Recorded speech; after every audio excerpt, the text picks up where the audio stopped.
la distance au niveau aussi des filets au moment où le coup d'envoi est donné dans cette patinoire Pôle Sud, qui est évidemment pleine pour ce match de haut de tableau chaud. C'est contre Palais. C'est vrai que j'avais dit qu'il n'y avait pas eu de grosses occasions encore pour le moment. J'avais complètement oublié le contre de Philippe Palais. Et pour l'instant, la meilleure occasion est de loin. Les Angevins, là, le Palais qui va revenir. Première grosse occasion pour Grenoble. Southorn, plein axe, le lancer, la passe pour Schmitt, c'est bien trouvé le décalage de Boivin. Pour l'instant, les défenses qui ont pris le pas, hein, vraiment. Ça s'intensifie de minute en minute. Ça fait longtemps qu'on n'a pas vu d'occasion, mais la belle talonnade de Deschamps. Pour Deschamps, pardon. Et l'occasion dans la foulée. Grenoble qui a quand même. Allez. Nouvelle entrée de zone à venir. Le dribble qui a été réussi. Le tour de la cage. Le ballon qui ne va pas rentrer. C'est pas terminé. C'est pas terminé, plein axe. Bradichaud sur le côté, c'est pareil. Il va pas être sifflé contre Grenoble. Grenoble, il me semble. Là-dessus. Et Angers qui a pu prendre le tir. Le Palais bloqué à la bleue. La zone qui a été fermée. C'est contré. Revenir dans l'axe. Le bon travail avec la crosse pour prendre ce tir sur Mattia Pintaric.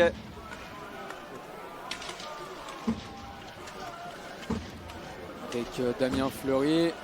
Récupéré. Sarliève. Lancé. C'est pas cadré. Le tour, ça va être trouvé devant. Il y a de la vitesse qui est prise. Le décalage. La transversale rentrante. Et c'est Angers qui vient ouvrir le score ici. À Pôle Sud, après 9 minutes de jeu dans le deuxième tiers-temps, quasiment à la mi-match. Le décalage qui a été trouvé et ce tir en bas rentrant. Rouyainen avec lui. Tir du revers, l'arrêt de Pintaric n'est pas accordé aux Grenoblois.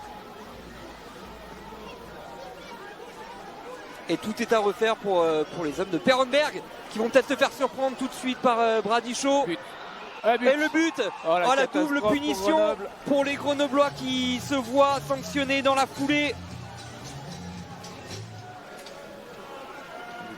Tout de suite, Grenoble qui va tenter de se réinstaller dans la zone angevine. Boivin, la ligne bleue. Et cette fois, le but qui va y être la réduction du score pour les Grenoblois. Est-ce qu'elle a été déviée au passage ou pas?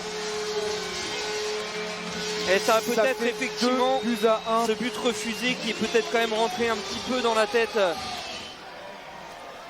Boivin qui remonte à la ligne bleue, Biner.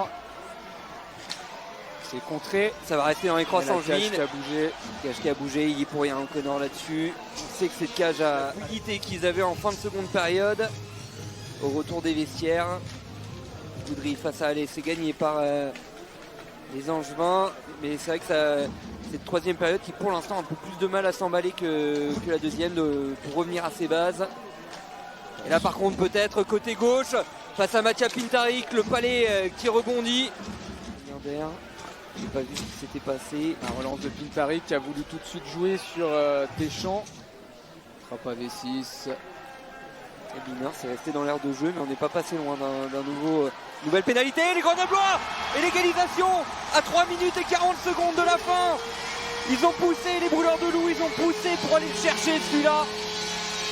Et les revoilà dans le match, similaire à ce qu'on avait pu voir ici à Pôle Sud. C'est les plus dangereux. Jusque-là, ceux qui ont mis le plus en difficulté. Matt O'Connor, même si souvent la défense est là pour venir bloquer. Le Palais sur le petit filet à nouveau pour aller chercher le 1 contre 1 et encore un arrêt d'O'Connor. Encore l'arrêt d'O'Connor qui est resté sur ses... Elle a sorti de l'autre côté du banc pour aller passer dans le dos de la défense. Boivin, le tour qui est pris. Boivin, il va aller faire le tour de la cage et marquer dans la cage vide. La victoire des brûleurs de loup en prolongation. Oh, ils sont allés la chercher celle-là, les hommes de Peronberg. Et après des prolongations. Un magnifique but de Boivin qui fait le tour de la cage.